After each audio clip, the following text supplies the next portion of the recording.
Concernant l'euro numérique, alors, on nous le vend comme une innovation technique, mais c'est avant tout un outil de contrôle étatique et technocratique. À mon avis, on s'oriente vers ça.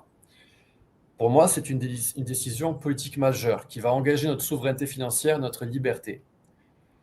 Donc, ce projet de devise numérique de Lagarde introduit une monnaie programmable, comme en Chine, ce qui va permettre à la BCE de surveiller en temps réel toutes nos transactions.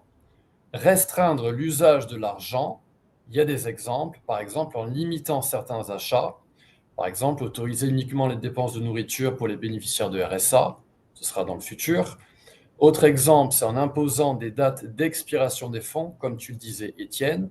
Par exemple, en période de crise pandémique, avoir des chèques à durée limitée.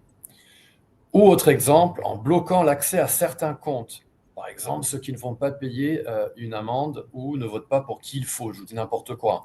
Mais on s'oriente vraiment vers la série Black Mirror, hein.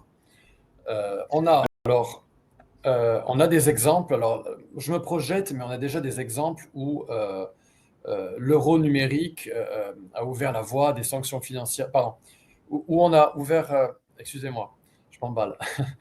L'euro numérique, lui, il va ouvrir la voie à des sanctions financières ciblées sur des bases politiques ou comportementales, et on a déjà eu des précédents.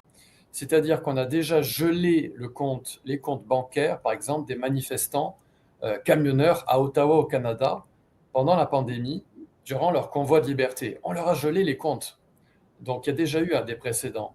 Et puis, évidemment, il y a les mesures contre les citoyens russes vivant en France qui ont eu leur compte gelé également sans qu'ils soient des oligarques, par exemple.